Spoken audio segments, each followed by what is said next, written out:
The novel traces Robert Kincaid's journey very specifically. The trip he takes to get from Seattle to Des Moines is actually sort of bananas.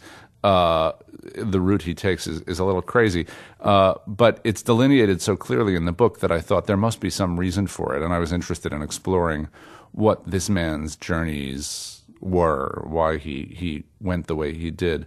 Interestingly, the original version of the song, the second verse of the song, was much more expository. It talked about how he had spent time in the army and how he had been sent to Saipan during the Second World War, and it was very clear about who he was, but it sort of didn't go anyplace. And it was Bart who said to me, "I think that the song is in danger of being too respectful of the book." The novel.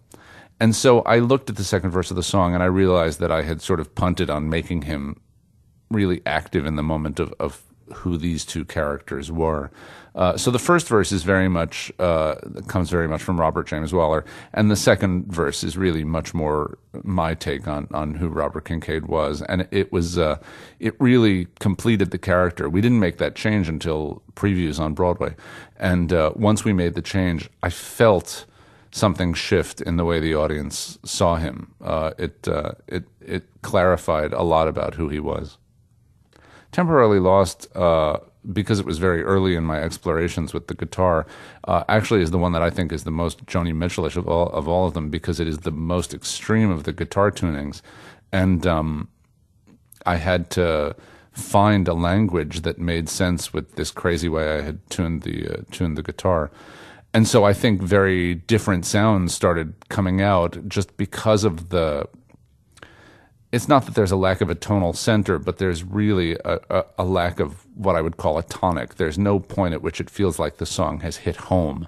And so because of all that musical wandering, I feel like obviously that very well reflects who Robert Kincaid was. He's, he's always wandering.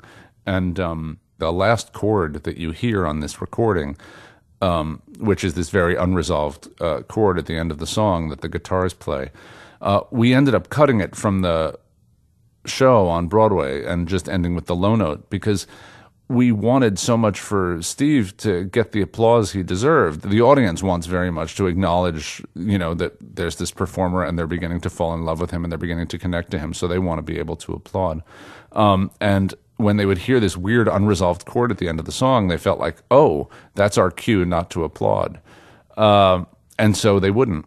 And it was a very awkward thing in the audience, because an audience can tell when you're asking for them to applaud, but they don't feel comfortable doing it, and it's this weird dance that goes on. So it was much easier in the production itself to just cut the last chord, but for the recording, I wanted to make sure that it was still there because it was, to me, so intrinsic to the conception of the song.